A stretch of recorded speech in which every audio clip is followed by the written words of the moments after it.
Ladies and gentlemen, what is going on? On point discussion on this Wednesday night, June 2nd, 2021. Hope you all are having a good day thus far. I'm here with my three co-hosts, Rhino, Wyatt, and Julius. You can find them each at Sports Talk Rhino, at the Fifth Top, and at the Cornelius 7. We are joined tonight with Nick Faber from the Honolulu Blues Show, one of Julius's good friends. It's been a while since we've been trying to get you on. So how are you, Nick? How's it going? Welcome to On Point discussion. Thank you for having me on. First and foremost, we tried in October. Next thing you know, it's like what month? We're in June now. So this year seems to be flying by, but I'm just happy to be here. I just drove 8 hours from Florida up to Tennessee. Got to Tennessee, got into Gatlinburg, settled in, have a couple White Claws. Yes, we're drinking seltzers. No one can make fun of that right now. And I'm just happy I love to seltzers. Be here. Hey, go. Cheers to that, man. I have no animosity towards towards seltzers whatsoever. Maybe the guys over on our beer review page do, but I'm okay with that. See, the Honolulu Blues guys are already commenting on the show. Glad they know that you're on, Nick. I look forward to a lively discussion here in a few minutes. But I'll go around the room, of course. Rhino, how are you? Happy Wednesday. How's it going? It's going great. I've worked approximately 24 hours over the last 2 days, so I am a little tired. But I have coffee, so I'm doing good. I'm doing great. That's awesome to hear. Wyatt, how are you? Happy Wednesday to you, sir. Happy Wednesday. I'm so happy that Julius is finally not outnumbered in the show. He finally has somebody to tag team with. That'll come in handy later on when we start trash talking Detroit. And last but not least, Julius, how's it going, sir? What's going on? It's going great. I'm glad to have my boy Nick on. We've been going strong over at the Honolulu Blues, formerly Lions Brawl, for over a year now, and it's getting, we just love it, and I'm glad he's on the show. Glad you could join us, man. Absolutely. Well, yeah, let's get right into it, guys. I know we ended up starting a little late. That's my fault. Technical difficulties, of course, it happens in the digital era here. But let's go ahead and get started with some of the big news stories of the week, of course. First and foremost, Tulsa, Oklahoma, ladies and gentlemen. So President Biden this week became the first president in about 100 years who went down and visited Tulsa, Oklahoma. Of course, 100 years ago, probably one of the worst massacres, honestly, that happened with a lot of African Americans dying in a very predominantly pretty well-off section of the city of Tulsa. And, up until this point, there hadn't been a sitting president, who had gone down to commemorate what had happened until Joe Biden went. I believe he was there yesterday, if I'm not mistaken. So we have this going on now, and as a result of that, right, President Biden has tapped Vice President Kamala Harris to lead this, to help with getting voting legislation passed for, disenfranchised African American voters, of course. So I want to start off with, putting this question out there for the group. Just a broad question, right? Is there really, truly a problem with voter accessibility in this country? Whoever wants to go first. I already see Rhino shaking his head no, so Rhino, go for it. What are your thoughts on this? I would love somebody to point out where voter suppression exists in America. You know how easy it is to vote? I went online, I registered to vote, I went down to the voting booth, I voted. Why is that any different for whether you're black, white, yellow, green, red, purple? It doesn't matter. The same voting ability there is some feedback going on a little bit, and I'm not sure who it is. Is somebody echoing? There, it's gone now. All right. Anyways, I apologize. Anyways. The same voting ability exists for every human being in this nation. I mean, there's no voter suppression. There's no voter rights that are denied to a certain group of people. Everyone has the same ability to vote. And I don't understand where this conversation is even coming from. We all have the exact same ability to vote. This isn't, this isn't something you could slap a label on and say it's a problem, because there is no problem that exists. I need to know where this problem exists. We talked about this a couple months ago on a Saturday special that we had for On Point Discussion. Knowledge of voting may not exist for certain communities, and that's fine. But if you want to talk to me about voter suppression, get to the real issue. Don't just tell me that Black people can't vote, Mexican people can't vote, Asian people can't vote. Don't tell me that. Tell me where the actual problem is. If there is a certain community in America that doesn't have the knowledge of how to vote or how to access voting capabilities, then fine, let's focus on that. But there is no voter suppression in America. I don't see it. Where is it at? No one has given me an explanation as to where voter suppression actually exists.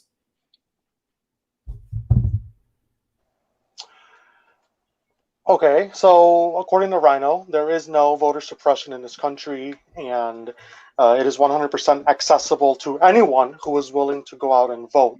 Wyatt and Julius, your thoughts on those comments? Whoever wants to go first. I mean, Rhino bring up some good points. As far as can any American citizen who's eligible vote if he or she desires? And the answer to that question is yes. Now, the desire, keyword, desire part, right? So when Democrats talk about voter suppression and they're criticizing these laws that some of these Republican states are passing, they're upset that the desire, that's the key word, because the Democrats want to try to get those lower class of people who may not have the knowledge, regardless of race. It's not even a race thing. It's more of a class thing, because usually poor people of all colors have either don't have the desire to vote or the know-how. So Democrats want to make that desire more accessible for those people. So I mean, I understand kind of both sides on this. I do, and I'm usually not a both sides person when it comes to this. But I'm not totally against the new laws, because I do think that it's securing the vote and not really denying it. I do believe it's securing the vote and not really denying it. I repeat that. But I do understand that Democrats want to broaden the horizon for lower class people, so those lower class people can provide those Democrats with votes. That's the main idea. Yeah, I definitely agree that I think specifically in like the rural areas of this country, it can be a little more difficult, specifically when it comes to being able to drive out to the local DMV, which is maybe 20, 30 miles away from where you're at, to get an ID or some sort of identification to vote. And there goes my phone, but my tablet. But I don't think that it's to the point where a vast majority of individuals in this country just don't have that access to get some sort of form of ID to go out and vote, right? But Wyatt, I want to get your thoughts on this, and then Nick, you can chime in, of course, as well. But what do you think about that? I mean, is that too much of a general, like, blanketed statement, Wyatt, or am I hitting it on the nose here? No, I don't see how it's hard for make it accessible for everybody to get a government issued ID. You need it to drive. You need it to buy cigarettes, to buy alcohol, to go in a casino, some establishments. I don't know what's so hard about showing your ID when you go to vote face to face. They need to have some rules in place for if they're going to do mail-in voting. And I know some Republican states are trying to push for that. But I don't see how hard it is. Like, everybody needs a government issued ID. You need it to get on a plane now, right? I mean, you can't just go and walk on without a government issued ID. It's really not that hard. It's really accessible. Why don't they have programs or money available so everybody can be issued an ID when you turn 18? But I just feel like the Democrats are just widely putting this out where it's Jim Crow laws. Oh, you're segregating people. That's not it at all. They don't even understand what the Jim Crow laws were, and compared to now, everybody can vote. So I think it's just ridiculous for them to put that out there, because maybe some aspect they want to manipulate the votes or something, or extra votes. I mean, it just seems like that from my aspect, is just putting that shit out there just so they can manipulate the votes or whatever. I don't know, but get a government issued ID, show it if you're going to face, have something in place for mail-in voting so we don't have any fraud and we have a legit democratic election. Just reading through some of these comments here in the some of the comments we're getting, and I'm sure you guys are seeing them too. We have Adam, of course, who saying that it's a mix of desire to vote and then also that other aspect, which is of course having the access to vote, right? So, Nick, I want to get your thoughts on this. What are your thoughts on voter voter accessibility? I mean, is this problem or is this issue a significant problem that you think absolutely needs to be addressed? Why or why not, in your opinion? So no, right? No, I don't think this is something that's like most pressing in any way. But I also think everyone who just answered this is looking at this as the most black and white answer. It's easy for me, so it should be easy for everyone. No, that's so wrong. That's so wrong. Go down and try to go into the downtown Detroit, the inner cities, and go try to vote and look at those lines. When you went and voted, how long did it take? If you didn't mail in, how long did it take? 20 minutes? 10 minutes? You go down, you see lines literally 6 hours. Now, I'm not saying that is like, well, that makes it harder for people to vote. No, but there's just different things that go in the minds. There are other people that are at those lines, like kind of like pushing and pressing, and it's not as black and white. It's not so you got an ID, you might as well go vote. Like, it's just not like that. You really need to break this down to the like what we said, the accessibility, the knowledge, the know-how, right? The understanding, the want, the desire. There's a lot of things that go into the voting in itself.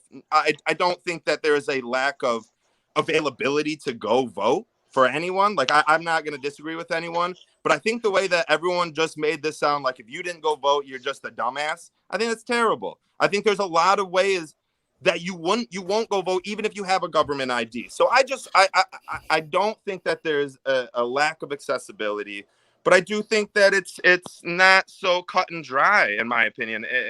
But I don't know. That's just a quick little thought. I'd like to respond to that very quick. I mean, you make a very good point, Nick, and that was my original point earlier, and of course in our podcast a couple months ago. That is a real issue. So if you present me with a real issue, I would love to focus on that. If the inner city areas like your Detroits, your Milwaukee's, your Chicago's, your New York's, your Los Angeles, if the wait in line is too long and people lose interest in voting and they leave, let's focus on that. Let's get funding to open up more voting booths. Let's get funding to reach these inner city areas where the people don't have the knowledge to vote and teach them what they have to do to go vote. That is fine. I'm all about that. But to look at this issue as a voter suppression issue or a racial issue, I think is wrong, because you said there's no black and white in this in terms of, like there's a gray area, but there's also no black and white this as a racial area either. It affects all people of all colors.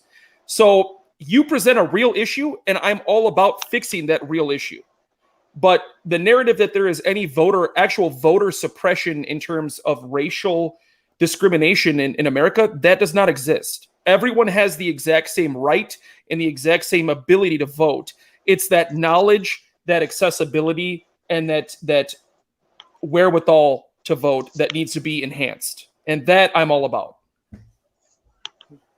I think one of the issues I know here in Wisconsin, for example, when it comes to like I know Democrats have been pushing, for example, for like the DMV to be open longer, to have longer hours, to have more, to have Saturday hours, right? Because you have people who are working during the week who maybe don't have that opportunity to go and get an ID or to get a driver's license to prove that they can vote. I think that's one of the things that, at least here in Wisconsin, that's a pressing issue in my book, right? Is for, if you want to vote and you have the means to get somewhere to vote and get your identification to go out and cast your ballot, you should be able to do that without any limitation. So when it comes to to making sure that our services are readily available to the general public, I think that we definitely need to expand on that. Now, I know a few months back when the Georgia law was getting passed, right, where they were saying that they were going to restrict, I think, like water, like you couldn't drink, they couldn't pass out water in line, and we were doing all that. That was a whole big topic of conversation, right? I think those kinds of measures are. I don't want to say that they're scare tactics, but I think that they almost serve a psychological purpose of maybe even like intimidating people or trying to maybe cause some sort of intimidation. Sorry, I'm just reading comments here. Darcy, they should have the post office open more hours too. I 100% agree. I think the post office definitely needs to be open longer hours, but just why I don't understand why there's always like this conscious effort to almost want to like scare people from going to do a civic duty, I guess, in that regard. I don't know. I don't know. Maybe that was just like a tangent I just went on, but I don't know. It seems to be a common pattern that I see, and we should be making it easier for people to vote, not more difficult. To cycle back around to something you did just say too, the DMV is a huge issue in Michigan right now. Huge issue. Mm-hmm. You see at least 50% of cars driving without license plates, which causes concern. There's a hit and run. How are you supposed to figure out what car that is? Someone hits a person. Right. How are you supposed to figure out who that is? Someone steals something. I haven't renewed my tabs in 2 years. I don't need to. Officers aren't going to come arrest me. They aren't pulling me over because Secretary of State for the state of Michigan, I truly to God hope that you are not listening to this. Come on down and get me. You know what? I'll try to make an appointment in 2024. Maybe the first time I can get into that DMV. So yeah, by 2024, maybe I'll have renewed tabs. But it's terrible. And I know this isn't even on the discussion tab of the day, but you brought it up, and I was just reading an article about this. It's terrible. The way something has to be done about that. It's asinine for at least Michigan. And again, and you kind of mentioned about Illinois, but at least in Michigan, it's terrible, and it needs to have something done. And if the Secretary of State needs to listen to me say I haven't renewed my tabs in 2 years, for them to actually start making moves and start making actions and start opening up these hours, then I'm fucking happy to be it. And I'm sorry for my language, but I am.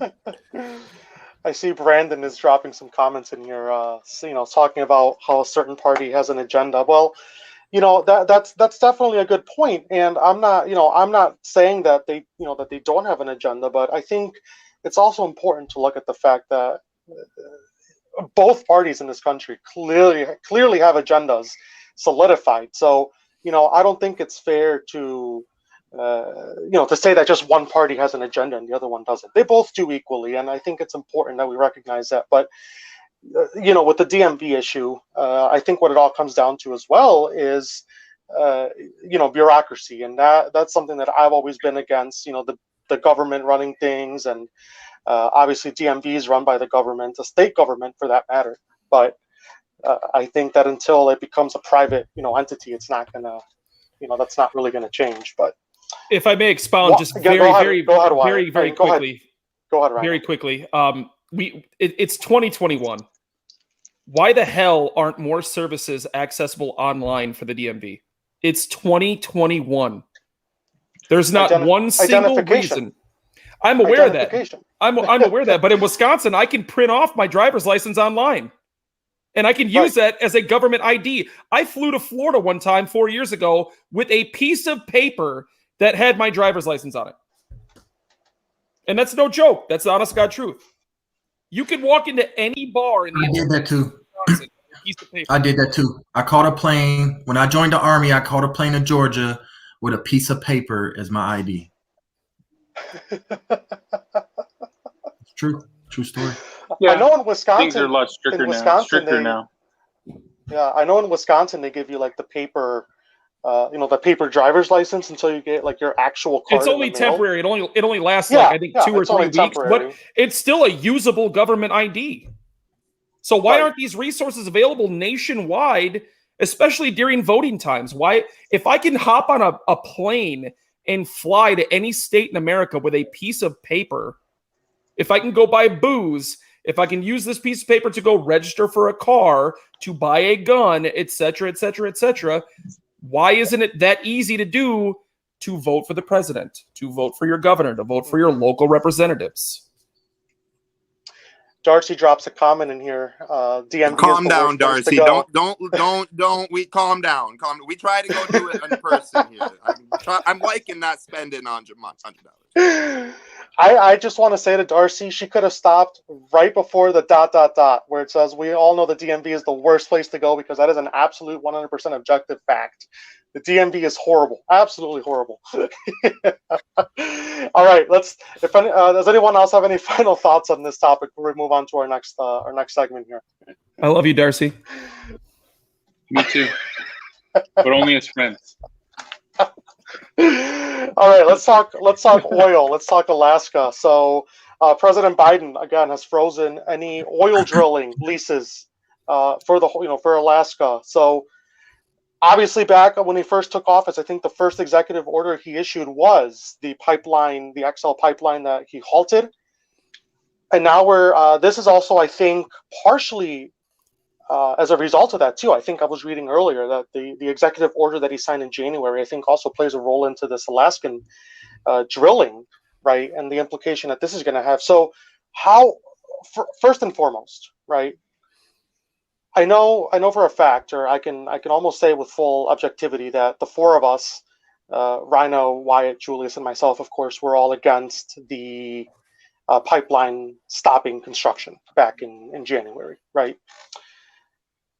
Nick, I'd like to know your thoughts on this, because this will kind of shape the way that this conversation will go, right? And I know it wasn't exactly in here in the outline, but I just want to get your thoughts.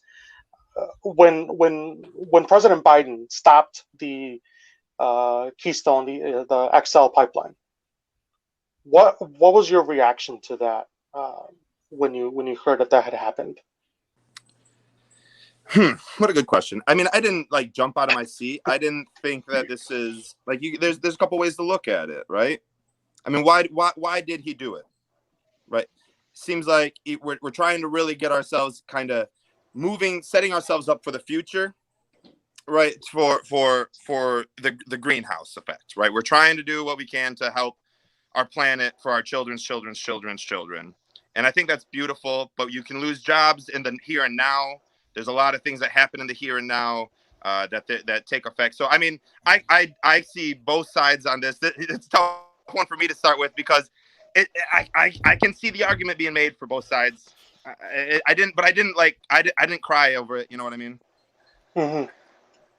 That's the reason I asked you that again, is because this also leads nicely into this Alaskan oil drilling leases. The situation that's happening out there, because now we ask a lot of the same questions, right? What are the implications of this suspension of activity on those oil leases, right? What's going to happen to the economy? What's going to happen to those jobs, in that state? So, of course, positives, right? The environmental factor, but I think the question we need to ask ourselves then, right, is, does one outweigh the other? And if so, which one? I mean, that's kind of how I think we're going to have to approach this. So, whoever wants to, what, Julius, you want to open the segment up? You are more than welcome to. I know you're just dying to say something down there. You asking what's going to happen, Juan? What is going to happen? Can anybody guess what's going to happen? I can tell you what's going to happen. Gas is going to be $3.85 a gallon. And you're going to be mad, especially if you got a truck, you're going to be pissed. And you're not going to care about the environment as much as you think you do when you broke from gas. So this is pretty much what this is going to come to. Which one outweighs the other? Honestly, I want to see the environment clean. I do. But they got to work around it some way so it doesn't affect our pockets and our economy as bad as I'm thinking it will. Okay. So how do you do that? I don't know. Joe Biden, the president, he got a whole team. He should know this. But if he wrecks the economy on behalf of environmentalism, ain't nobody going to care. Ain't nobody going to care because the number one topic, the number one concern of Americans for the last 200 years in every general election, the number one concern was the economy, was their pockets every time. So until environmentalism, which is moral jest, you do care about the environment, until that comes up to the importance of your pockets and how much money you have in your wallet, he's going to have to find a way. He's going to have to find a way to work around it, or he's going to get blamed for it. We're all going to be paying $4 a gallon for gas, and I'm going to be punching air. I mean, you do it every day anyway, so I don't understand what the difference would be. I would continue. Rhino, is there a trade-off here? Do we find a way to work around the environmental issue? And go to Wyatt. Right. My headphones died. Yes. I'm just glad I'm not the only one with technical issues today, guys. That's all that matters. Oh, I'm Wyatt, back. I'm back. Go ahead, Wyatt. Go ahead, Wyatt. Go ahead. Mine will be short. I think it's just irresponsible to cut it off so soon. I mean, he should have like a slow, like a plan in place, or just slowly kind of like taper off if you want to have. I guess the projection is 2035. He wants 100% renewable energy, but I think just to pull it off responsibly, people losing jobs right away is just irresponsible by his by the administration. So I think it shouldn't have been done so quickly. There should have been a plan in place to slowly, take away the drilling. If this is the projection you want for 2035 to have 100% renewable energy. I hear someone clapping. I don't know who that is, but no, I'm sorry. It's me. Oh, mic okay. drop. Rhino, go ahead with your thoughts. Sorry about cutting you off there. So the first thing that I am a little upset about is Biden is continuously drawing us back from independence from foreign oil. The more and more you become dependent on foreign oil, the more and more you're going to pay for it. If you are a country like Iran or one of these Middle Eastern oil-dependent countries, and you have America coming to you saying, hey, I need 100,000 barrels. Hey, I need 500,000 barrels. Hey, I need 1 million barrels. If you see that demand continue to grow, I don't know, guys. You bought 500,000 from us last month. It's going to have to go up $20 a barrel this time. That's one risk you take by becoming dependent on foreign oil. The next thing is with this whole, renewable energy by 2035, it's complete horse shit. And I'll tell you why. Have you ever seen a lithium battery mine? All of these electric cars running around on the streets right now, your Teslas and all that shit. Have you ever seen a lithium battery mine? It is one of the it's one of the unsafest environmental mines on the planet. They are garbage. They are horrible for the environment. Not only that, all of the plants that build solar panels or build wind turbines, they're all generated by diesel engines. Trucks that are transporting them are powered by diesel engines. How are we going to become dependent on renewable energy by 2035 if we have 1 billion trucks on the road that are run by diesel energy?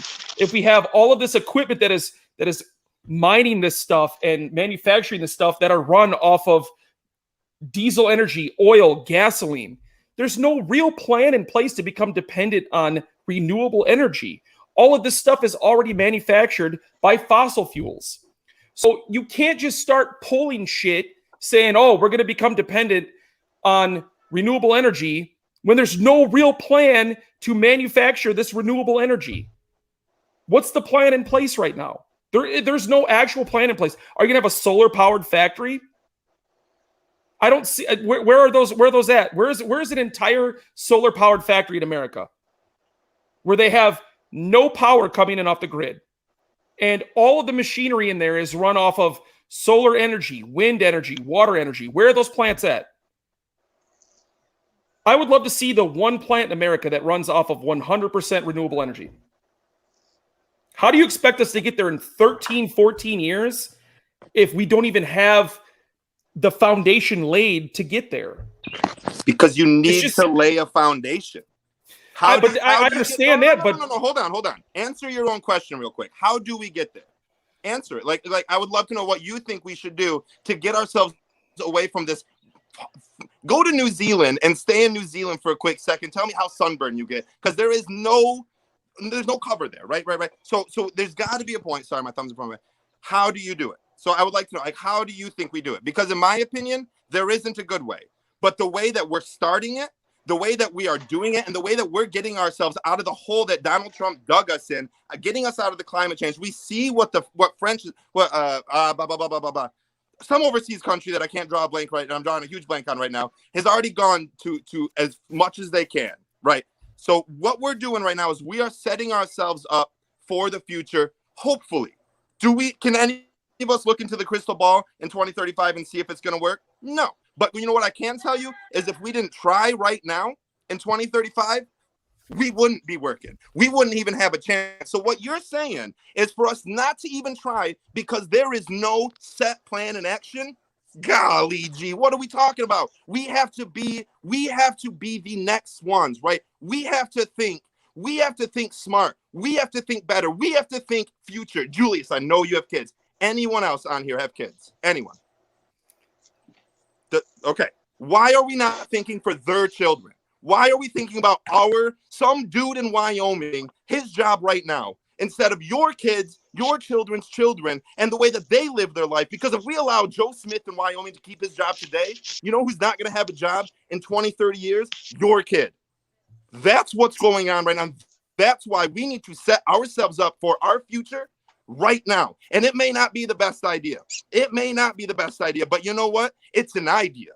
And this idea is better than Donald Trump's golfing idea. There is no way that you can sit here and look at this and tell me that you aren't trying. You aren't trying at least. So nope. He asked me, so I'm going to answer it. Yeah, I'm going to answer it. All right. So just to expound on the hole that Donald Trump dug us in, just to give you a little bit of an example, when Donald Trump pulled us out of the Paris Accords a couple of years ago, saving the nation's billions of dollars annually, America actually took the biggest step back in CO2 emissions. Every other nation took a step forward in CO2 emissions. That's one thing. Another thing is I'm all about a plan for renewable energy. I want that. I would love to see less dependent on fossil fuels and more dependent on renewable energy. The point that I'm trying to make is we're pulling plugs before we even have an idea as to what we're going to do. What? It sounds like you can't just... Yeah. I mean, he has a 2035 idea. That's a 12-step program. I mean, pulling the lease off the Yukon XL pipeline, letting these guys lose their jobs in Alaska to not be able to drill. You make yourself less dependent on American oil and more dependent on foreign oil. That's going to have implications for the economy. Then where's the money going to come from to become dependent on renewable energy? So you're already putting yourself in a hole economically, and then you have no plan to go forward with renewable energy. You can't start pulling plugs before you have a plan in place to go forward so you can pull the plugs. Sometimes you got to take one step back to go 5 steps forward, sir. Go ahead, Julius. Sounds like a true progressive. You are, Nick. I agree. I agree with Rhino. I was actually going to say one of the same thing as Rhino said as far as where the money part, where all this costs money. It costs trillions of dollars, and if he's gonna be shutting down pipelines and killing jobs and the economy taking and gas prices going up, I'm telling you, it's gonna be hard to. How do you get the money to start? I mean, it'd be great to start.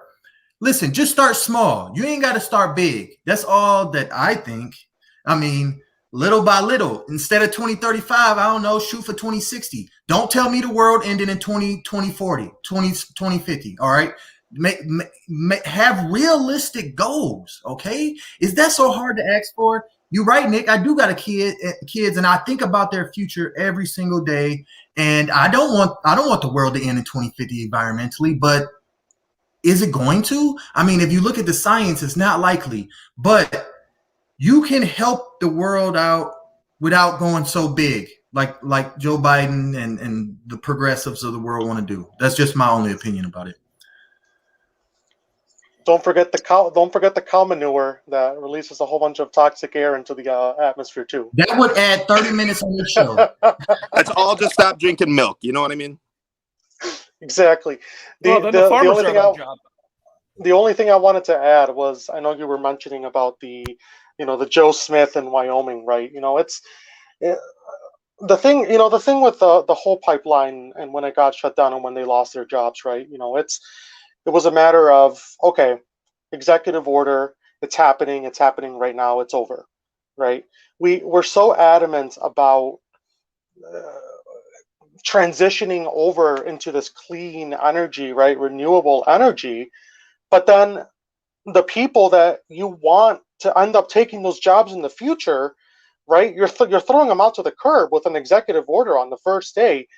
If the government is taking their job in that way, then the government needs to have something lined up right away to give them another alternative or another job or another set of training skills, right? Because when you take a whole population out of working on that pipeline that they were doing, and back in when Biden took office, and you tell them that they're out of a job, where is the replacement? Where is the okay, we took your job, here's what you can go do now until we get you back to a job that is suitable for what you know how to do or that you are trained to do.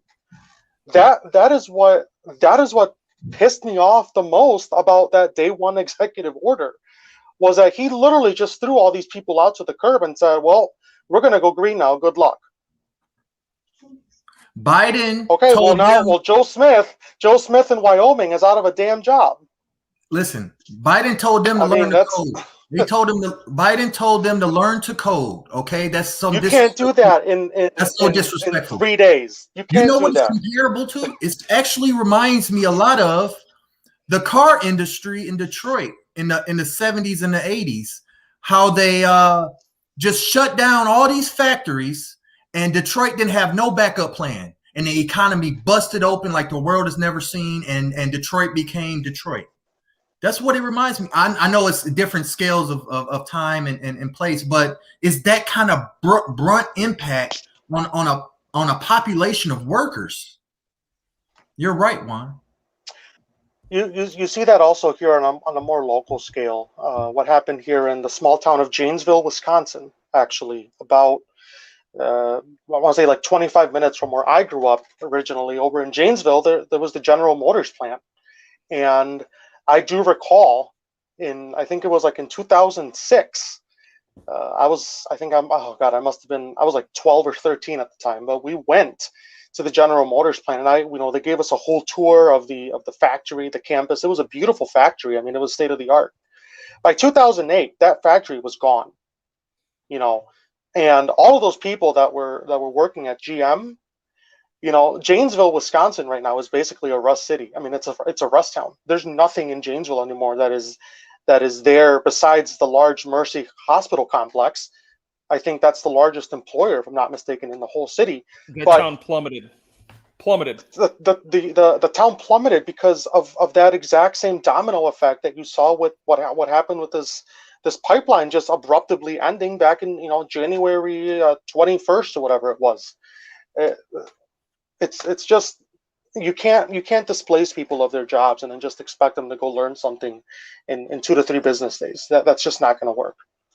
And I just want a very quick comment, and I'll let Wyatt hop in here so he can comment on this too. But it seems to me like the Democrats are going this clean energy route, this renewable energy route as kind of like political theater. You have a lot of these liberals and a lot of people on the left who are like, oh, we need to get away from fossil fuels. We need to get towards renewable energy, and that's fine. I'm not disagreeing with that concept. I'm not disagreeing with that paradigm shift. But it seems like it's a lot of political theater because a lot of the steps that are being taken in America to go forward towards renewable energy are very large steps without the consideration of the ramifications that these steps are taking. No one is starting small. I mean, we saw AOC in New York roll out a $40 trillion plan for her Green New Deal. How the hell could you ever expect our nation to do that? You have to start small. Give us a foundation. Give us the stepping stones. Give us a path to climb. And then once we start getting to these bigger areas, then start pulling back from fossil fuels. Then start pulling back from these jobs. Juan's right. We do need resources. We do need training for these guys. How can you take a guy that's worked on an assembly line for 25 years, 30 years, and say, hey, your job no longer exists, but we want you to go over here and work on these solar panels that you have zero knowledge of? So that's what I have to say. Wyatt, go ahead. You haven't said anything in a while. Wyatt, jump in here. Yeah.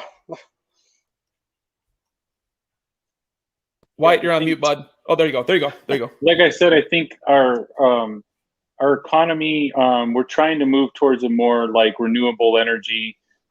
People are recycling more. I'm conscious of that. You have to be conscious, like, you know, as an American citizen, you have to look at your individuality. Are you recycling? I know it sucks to recycle. It's a chore sometimes. It's easier to just throw stuff away. But are you doing it as an individual American?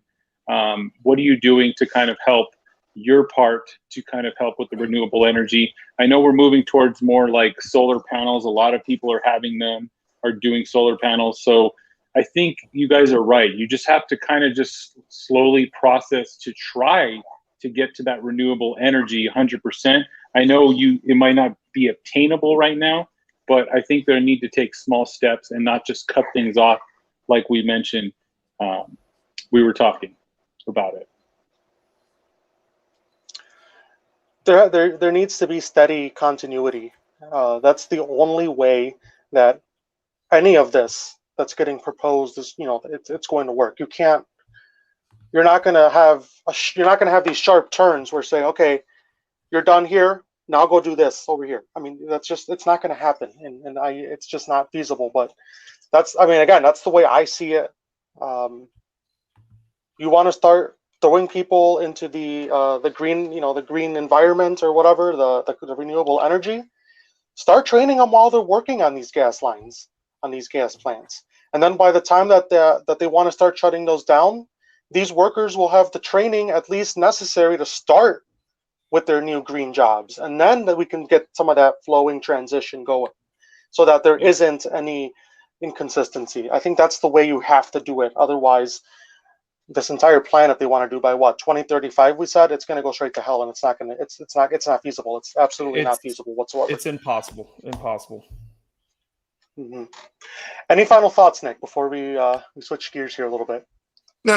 Just a great show. Like, you know, we all have differing opinions. It sounds like you four are on one side, leaving me on the other side, but that's okay, because it's a great show. We can be able to converse it. I hope I didn't sound too aggressive, or I just get passionate about things. I appreciate your opinion, Nick. Exactly. Rhino, you're the man, dude. Like, I don't even really know you, but I was like coming at you hard. But that's just because I get passionate. It's a fun show. You know what I mean? Like, no, I sincerely appreciate the passion. That's one thing that I do enjoy. No matter what side you're on, if you could be passionate about something, but calmly have that conversation and not start insulting or yelling or going off, I appreciate that, and I do appreciate your conversation so far tonight. So hell yeah. But no, nothing else to go on. Great conversation. Anyone who is listening, I hope they can go and do research.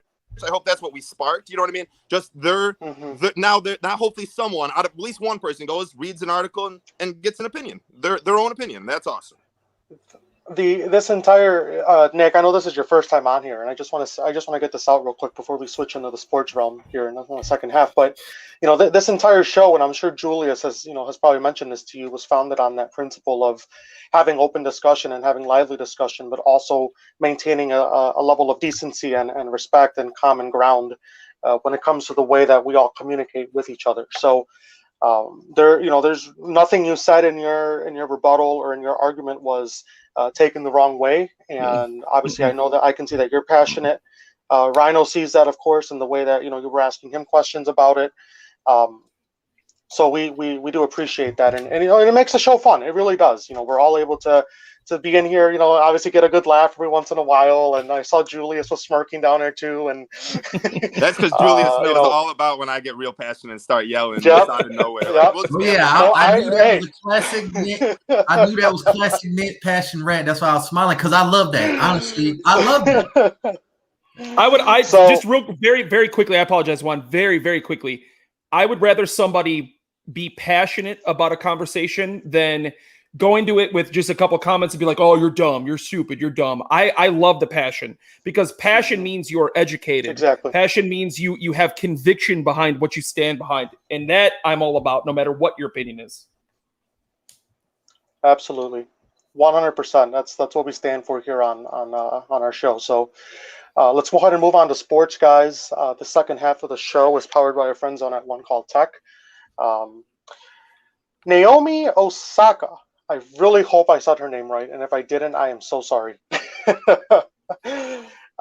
Withdrawing from the French Open, right, due to some mental health needs or concerns that she has, going on in her life. And my God, guys, the media reaction to this move has been absolutely brutal. And I just want to, I wasn't going to do this, Rhino, and I'm sorry, I don't want to put you on the spot, but there was a tweet that Rhino sent out earlier this afternoon, and I'm actually, as I'm literally sitting here talking, I'm scrolling through your page looking for it. No, go ahead and throw it out, man, because I actually wanted to touch on this during this segment. Yes. God, I'm not even seeing the tweet anymore. Honestly, I don't even know where it went. But it was basically to the extent of one of the reporters who was calling her out, because he was basically alluding to the fact that because she has a very large amount of money, right, that she basically didn't have a right to be struggling with the degree of mental health that she was struggling with, or that she is struggling with right now. I found the tweet too, so when you're ready, I can read it. Go ahead and read the tweet for those who are watching us live on this individual's name. His name is Michael Tracy, and he's a journalist. I'm not sure for who. He doesn't have any kind of credentials in his bio, but so basically he retweeted a Los Angeles Times article. The headline of the article said, Naomi Osaka needs empathy and help, not condemnation from showing strength. So his tweet was, she's the number 2 ranked women's tennis player in the world, and her lifetime earnings are $19 million at age 23, but she desperately needs our empathy and help. Okay. And I personally took an issue with this tweet, because he's virtually mocking her mental health issues just because she's rich. And I had sent a text to a group chat that Juan is a part of, and another one of the individuals from the Lounge Room Network is a part of. And I said, there is no dollar figure that exists that can make somebody strong enough to reach out for help. It doesn't matter whether you're dirt poor or you are the richest human being walking the planet. Every single human being is affected by mental health problems, whether you're strong enough to deal with them on your own, or whether you need to reach out for, either help from friends or help from medical professionals. That's fine. But there is no human being on planet Earth that is positively affected mental health-wise by a dollar figure. Otherwise, the suicide rate among the 1% would be 0. And it's not. We see rich people that have problems with depression all the time. Robin Williams committed suicide a couple years ago. His net worth was, I think, like $100 million. So the fact that she's worth $19 million means absolutely nothing. She obviously was having issues that was keeping her from being strong enough to reach out for help. And finally she did. Finally, she woke up one day and was like, look, I can't do this anymore. I need help. I can't keep playing tennis. Tennis doesn't matter. I need to be healthy. I need to be mentally strong. And I applaud her for being a world-renowned elite athlete and just giving up on one of the biggest tournaments that exists in her sport because she wasn't ready mentally. I applaud her for that. And I think this Michael Tracy guy, is an absolute clown for tweeting out something like that and throwing somebody who has mental issues under the rug, under the bus. I think that's a clown tweet. I didn't appreciate that in the slightest bit, because I, for one, am someone who has struggled with mental health in the past. I've struggled with depression. I've struggled with anxiety. And it does, whether I had $1 or $1 million in the bank account, that wouldn't have changed the fact that I had anxiety or depression. I still would have experienced that. So I absolutely applaud this woman for doing what she did. I thought it was incredibly brave. I think it's going to open the spotlight for future professional athletes, because obviously professional athletes are still human beings at the end of the day. They're going to experience the same trials and tribulations that we experience. They're going to have the exact same problems that we have as normal people. So I applaud her for putting herself out there and saying, look, guys, I'm not okay. I need help. And I really think it's going to influence, the fans and the people at home. Like, you know what, if this famous athlete has mental health issues, then maybe I should address mine. But I applaud her. I think what she did is stronger than any tennis tournament she'll ever participate in. I wholeheartedly agree. And, in the same regard, of course, as many of you know, right, I have my own spew of mental health issues as well. And, I will attest, for me, it's not necessarily the monetary factor of it, but it's more so the, just like the leadership factor, right? And in just running this network, I mean, having that position of leadership at the top, just because I'm there, that doesn't have me immune to all the other stuff that I'm dealing with. And again, I'm not trying to get too personal here, right? But there's people on this call who know that firsthand, and so it's just not cool to just brush it off in that regard and just say, well, she's a certain individual with certain amounts of money or a certain amount of wealth or power. She shouldn't have to be going through that. She should be doing her everyday activities like normal. It's inappropriate and it's wrong. And quite frankly, it's sad. It's pathetic. And Chester Bennington, as Darcy says, I mean, he's a really good example of that. What happened to Chester? I mean, look at him. The guy he had everything, and he ended up taking his own life. Jared Smith down in Louisiana, who just had him on my show last night. Odd to think that people still have the mentality that money cures all, and that's really what it comes down to at the end of the day. I mean, money is not the all-time solution to anything that happens in this world. I personally like to think that money is the worst solution. I apologize about that. I apologize. Just real quick, I think money is the worst solution to mental health. I really do, because you could surround yourself with all of the toys and gadgets and women and houses and clothing. You can. It's not going to change who you are as a person. I apologize. Go ahead, Julius. My apologies. Oh, yeah. Well, as far as this situation, it's really sad. And this is why this is why I don't like the mainstream media. This is why I don't like them, because as soon as you even think about criticizing them in any way or not wanting to be connected with them, they get butt hurt. And really, it's just like Trump. Like, they got mad because she didn't want to talk to them. Okay, this is a thing.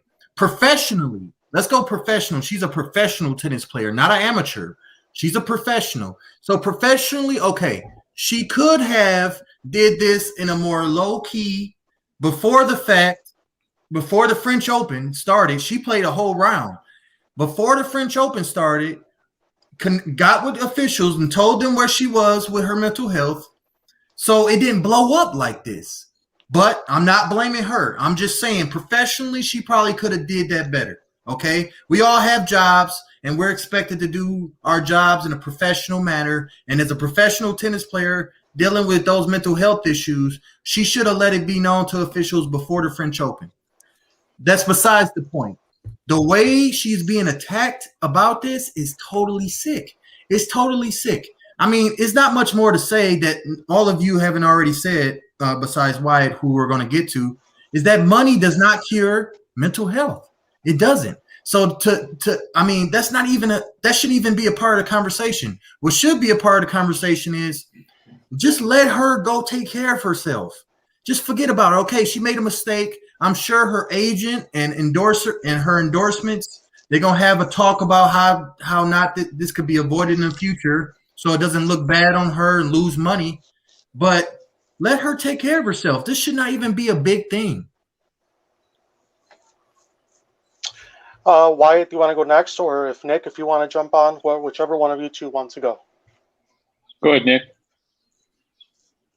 Cool. Before I start, I'm in Gatlinburg, and I've been hearing all these ruffles in these trees right next to me. If I get mauled by a bear on this show, it's only ironic, and I'll be very okay with that. It wouldn't be the first time a Lions fan gets mauled by a bear, so... True. Oh, That's true. That's true. you knock it off I and swear let to him God, make though, his I swear point. to God, Nick, if there how is a did bear you that walk comes running into out, that, Nick? that's all right. Because How did you honestly, walk into that? I'm not even really paying attention right now. I'm trying to worry for my life right now. No. But so I'm on the car ride from Florida to South Carolina yesterday, and we listened to this podcast. I believe it's called Up First. If you haven't listened to it, it's a very good, informative podcast. I also could be wrong about the podcast I was listening to, but it was all about this, and it basically stated that a lot of her mental illness or health, whatever. I didn't mean to say that, but like a lot of her problem is that she can't speak out to people.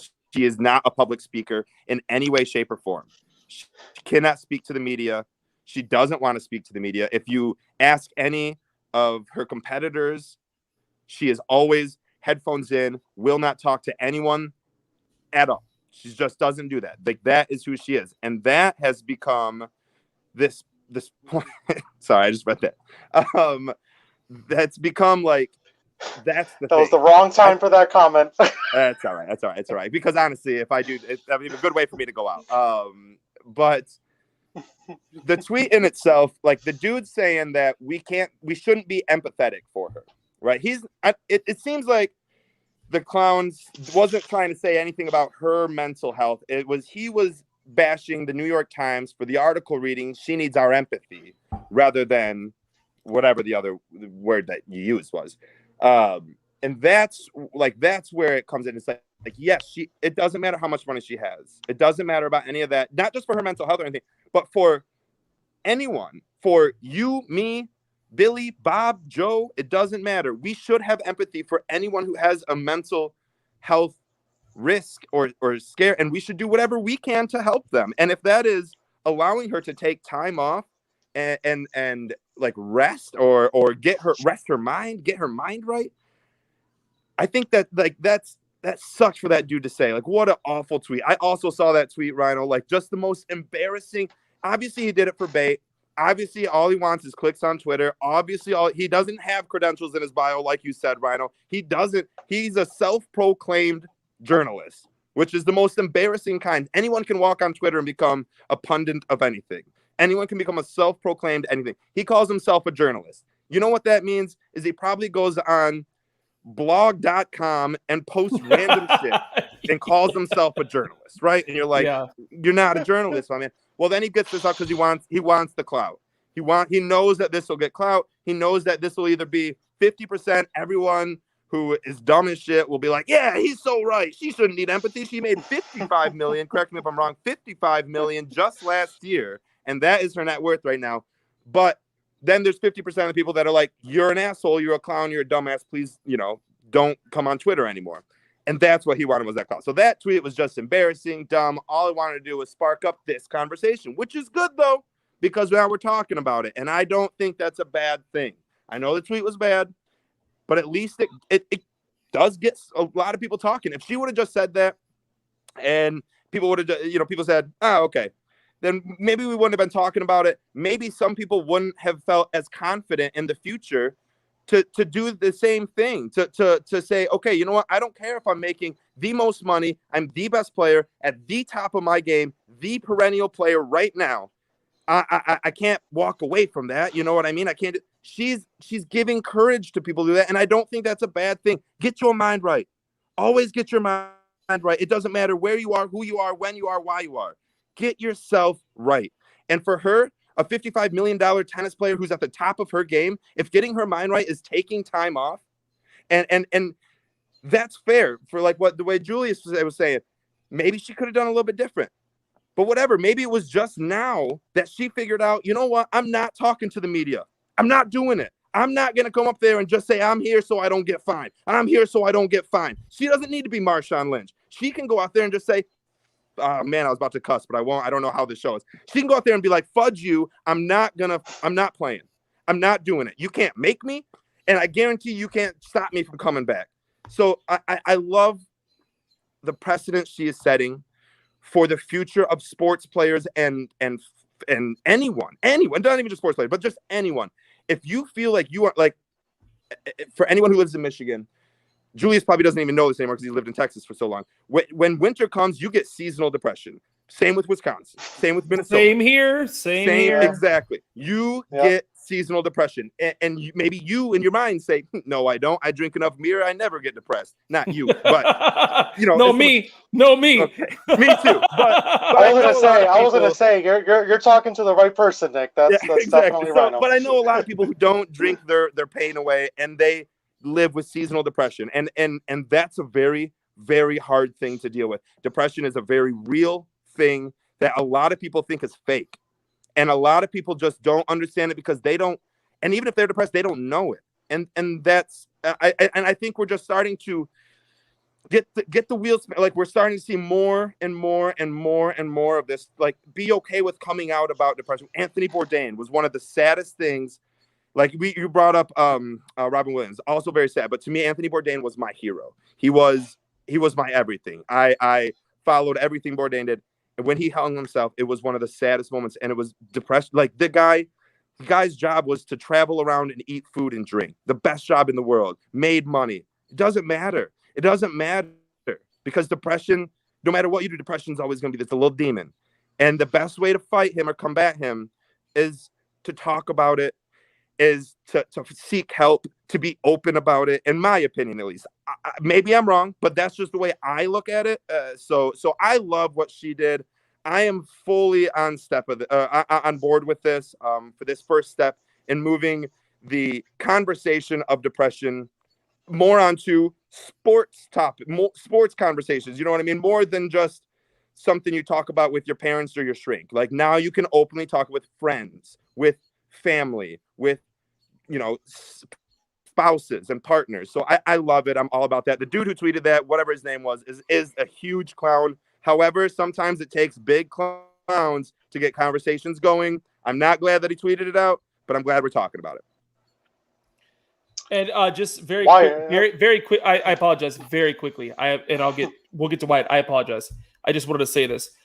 Depression is one of the few things in the world right now that discriminates to nobody. Depression does not know race. It does not know sexual orientation. It does not know religious background. It does not know your creed. It knows nothing. Depression hits every single human being on planet Earth the exact same. So it doesn't matter whether you're worth $0 or you're worth $1 billion. Depression is going to hit every single person the exact same. So I'm glad she did what she did. Wyatt, I apologize. Go ahead. It just still amazes me that people equate money to like happiness and thinking that money discriminates and it won't affect people who have a lot of money, when the people with the most money are probably dealing with a lot of mental health issues. What I like about Naomi is, and other athletes have done this, is they are raising awareness for mental health. And this is important because a lot of the times where it starts is, when you're growing up and maybe your parents or you don't talk about it enough, and you're not aware that you have a mental health issue until maybe you're older and you're an adult. And it has no bearing on your family, your family. Like maybe you just were born with it. Like, anxiety runs in my side of the family. I've always, and I just deal with it, in other ways. I'll go out and work out or do something and like that, and I just deal with it. I don't want to take medication, and that's just me personally. But one of the things is, as males, sometimes you feel like it's a weakness to have a mental health issue. Like I remember growing up, like that was kind of like the thing in school, like, oh, you're just different. That's why you have a mental health issue or something like that. So nowadays it's changing a little bit, but like as males, I feel like it's considered a weakness to have any type of mental health issue. Oh, you got to tough it out and stuff like that. So hopefully with what Naomi's doing and more athletes come out, that it raises the mental awareness and we get things going maybe in schools or in families to talk about these things. I absolutely agree. I mean, it's a matter of having that open line of communication about mental health and having an open dialogue about it. You know, someone who works in the mental health field every day, you know, I see this, and that's definitely something that I know I'm working on with a lot of the families that I serve here in the city of Milwaukee. Is just being able to have that dialogue with, with other of their family members, so that they're all able to support and help each other out when, of course, they all hit a low in their mental health. But final segment, real quick, before we get to the very final point of On Point discussion tonight. I gotta ask you, Nick, because I know you're a Lions fan, and I do this to Julius every single week. So, as you know, or you probably don't know, I don't call the Detroit Lions the Detroit Lions. I call them the Detroit Kitty Cats because they are weak little kitty cats. How do you think your Detroit Kitty Cats will fare in the 2021-2022 season? Give me a prediction, a record prediction. I need to hear. I just need to know how delusional some of the takes are on your end too. 2-0 against the Bears, and that's all that matters. That's all that matters. Juan, you set yourself up for that 2-0. Well, you made up for that earlier, Nick. Now I know where Julius gets all those delusional ass takes from. Nick, you're a bad influence on him. You're hold on, just real quick for the live stream. You're frauding him out. You're frauding him. Nick, how many wins do you think you'll get against Green Bay? Not as many as I want. Well, hold on. Is Aaron Rodgers still going to be there? Yes. Still probably not as many as I want. You guys got Jared Goff up in the Motor City. How optimistic are you for what he's going to bring to your Detroit Lions team? I'm extremely optimistic. Not for Jared Goff reason. I think Jared Goff can come here, be a game manager. I expect no better than what Kirk Cousins has done with the Vikings, but I do expect hopefully a playoff team in the next 2 years. But the optimism doesn't roll with Jared Goff. I think the optimism rolls with Dan Campbell and Brad Holmes, the office and the coaching staff that we are bringing in. Those are the two biggest important pieces. You can put my grandma back at quarterback and me at running back. I still think Dan Campbell will get us to win a couple games because he's that freaking good. So I'm all about Dan Campbell. Jared Goff, look, Jared Goff has never missed the playoffs in a year. How many playoff wins does he have compared to Matthew Stafford? How many Super Bowl appearances does he have compared to Matthew Stafford? There's no reason for us not to be optimistic about someone who has been a proven winner, regardless of teams, regardless of coaches, regardless of players around him. It doesn't matter. Hold on. You put Matthew Stafford on that Rams Super Bowl team, and what do you have? Probably not a Super Bowl winner. Oh, you knocked that off. Come on. I would be Matthew willing. Stafford's a better quarterback than Jared Goff. Is Goff the reason they lost the Super Bowl? No. Yes. There was a multitude. No, there was a multitude of reasons why they lost that Super Bowl. They scored 10 only points. scoring 3 points. Okay, did any of their running backs or any of their offensive line play horrendous in that game? They had C.J. Anderson as their running back, by the way. That this game. is the truth. Jared Goff is a good quarterback when he has time. He's a good quarterback. Throw. Yes. When he has time to throw. When he's being rushed from the pocket, he's one of the worst quarterbacks in the league. Statistically, look it up. But when he has a clean pocket, he's one of the best. And it's a reason why he's been to 2 Pro Bowls and did so much and won so many games. Now, can the Lions protect him enough to be productive? That's not far-fetched to say, seeing that we're assembling one of the best offensive lines in the league right now. I think Hold on. We're all talking about the dead ball that Jared Goff put up against one of the best defensive coordinators of all time, Bill Belichick. What needs to be looked at is who won that game for Los Angeles over Seattle last year with a broken thumb with no love from his quarterback, Jared Goff. Who won that Detroit Lions versus Cowboys game when we were up going into halftime in the playoffs? Matthew Stafford scored 3 points in that final half with the best wide receiver, the third best defense, one of the best defensive lines, and a rushing team that couldn't be beat. Believe me, Matthew Stafford is not as good as everyone thinks. Just because he makes amazing throws doesn't mean you're good. Because sometimes you don't need to throw that amazing throw to be a good quarterback. And sometimes Jared Goff knows best not to throw a ball inside 4 defenders, even though it gets through all 4 defenders and Kenny Golladay makes that catch. And we sit there and look at that Chiefs game that the Lions lost. And we're like, wow, Matthew Stafford, no quarterback in the world would ever even possibly be able to make that throw. And you know what? It's like, well, because he didn't need to make that throw. Great throw, but I don't love it. Matthew Stafford had 13 years to win with the Detroit Lions. Quarterback wins isn't a stat, but you give a quarterback 13. There is no quarterback in the NFL to ever play for a team longer than 10 years to never win a playoff game. When you play with a trash team though for 13 years, you can't say for 13 it's kind of hard to do. You cannot blame the coaching. How many quarterbacks had the front office that Matthew Stafford had? How many of those quarterbacks had the front office that Matthew Stafford had? None of them. The front office that brought in Calvin Johnson, the front office that brought in Ndamukong Suh, the front office that brought in Taylor Decker. Drafted a wide receiver in the first round 3 years in a row. We did not do it 3 years in a row. Calm down. Yes, it was 3 years in a row. You guys took a wide receiver in the first round 3 years in a row. That was Mike like Williams, 25 years then there was ago, a skip, then Roy. Calvin Johnson was the third one. There was 2 guys before him in the first round. Nick is a known Stafford hater. Okay, this has been. If you listen to our show, he has never been. Even when Stafford was with us, and everybody was like, "Oh, there's hope because we still have Stafford." Nick was like, "Hell no, ain't no hope. Stafford ain't gonna deliver," and he was right. So to say that Jared Goff, who wins, won't come to Detroit and win with a better team. Stafford went to the playoffs 3 times, didn't win 1 playoff game. Okay, that is something Jared Goff probably looks down at. So I'm not going to disrespect. I'm going to wait and see, okay? I'm going to wait and see. I mean, the Bears, I have no expectations of until I see Justin Fields. Honestly, until Justin Fields shows me, the Bears are going to win 4 games. The Packers, y'all praying and hoping that Aaron Rodgers don't roast y'all entire existence. And then the Vikings.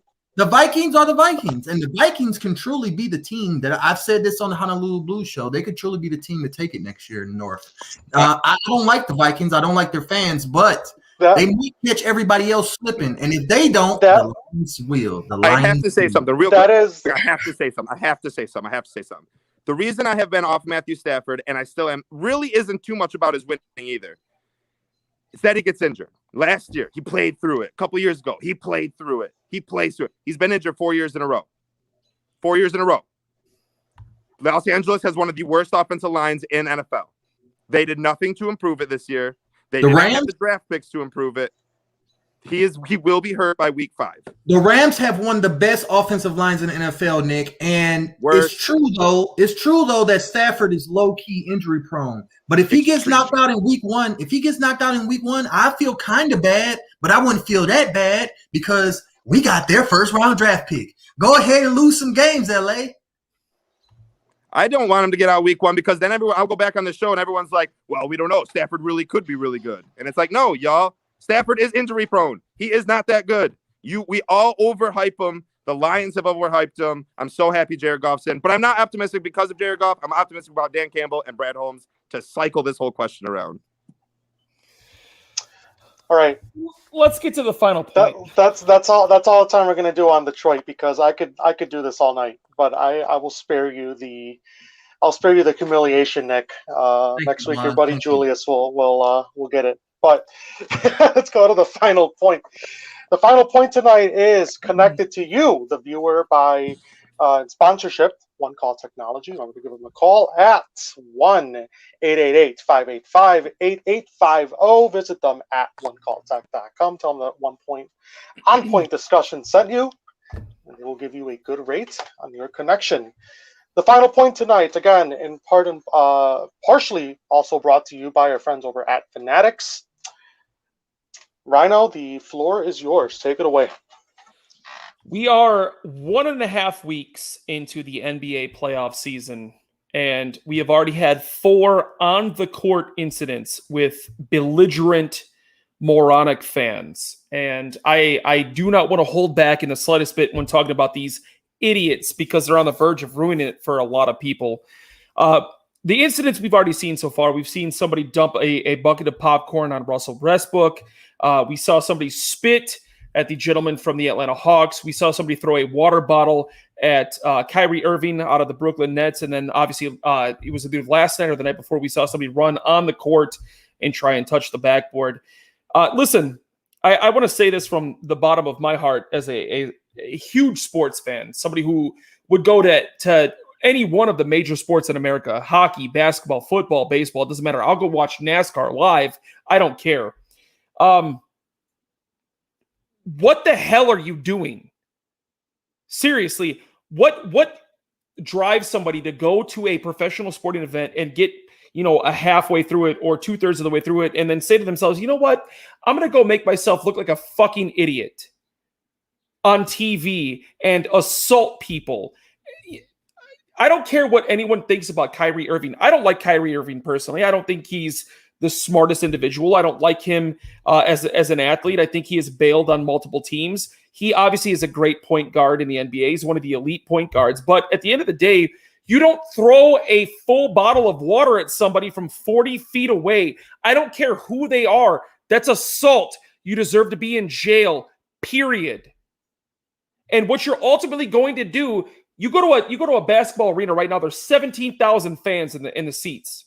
One person is going to ruin it for the other 16,999 fans. Eventually, you're going to get to a point where they don't let people sit courtside no more. What's the marquee seat in all of sports? All of American sports. It doesn't matter. Football, basketball, baseball, hockey. The marquee seat in all of sports is courtside. That's the only place you see celebrities. You see them courtside. Otherwise, you see them up in the skybox where they're away from the idiots.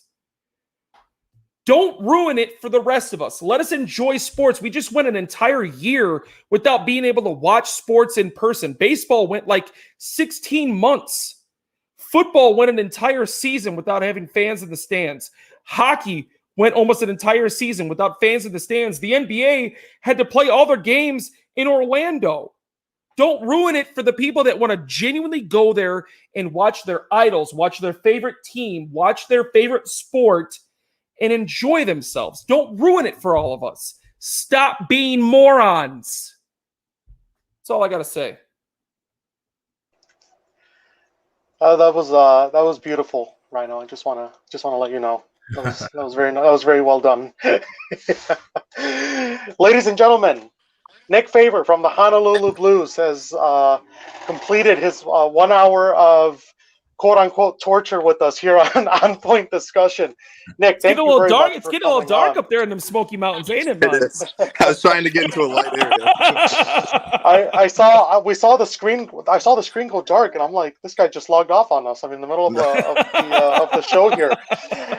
No, actually, I logged off because I was trying to find the stat that Matthew Stafford is 8-67 versus winning teams, and Jared Goff is 21-12. So, also, Jared Goff also played for a better front office. Rhino was saying, we should allow fans to throw stuff at players, but we should also allow players to run into the fans and start whooping their ass like Ron Artest. Exactly. Yes. I mean, if you're going to do it, just make it like Kyrie Irving should have went up there and beat that dude's ass all day.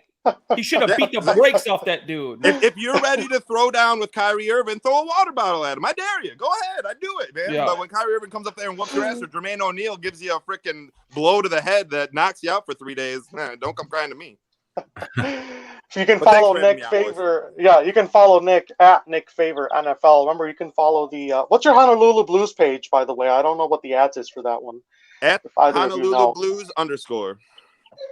There you go, at Honolulu Blues _. Rhino at Sports Talk Rhino, Wyatt at the Cornelius 7, Julius at the 5th top, yours truly at Bears Fanatic with 94, the page at Talks on Points, and of course the Lounge Room Network page as well, at Lounge Room Net. Gentlemen, thank you very much for another fantastic show, very lively debate, some heated debate at times as well, but it was of course all in good, friendly manner. Have a great rest of your work week, everyone. Stay safe.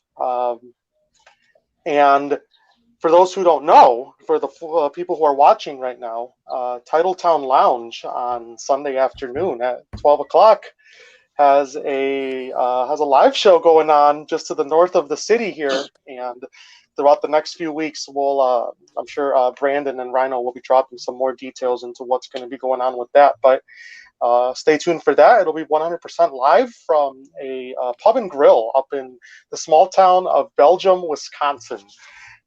Sweet. Expected high temp, at least here in West Allis, according to Rhino, just in Milwaukee, not up there.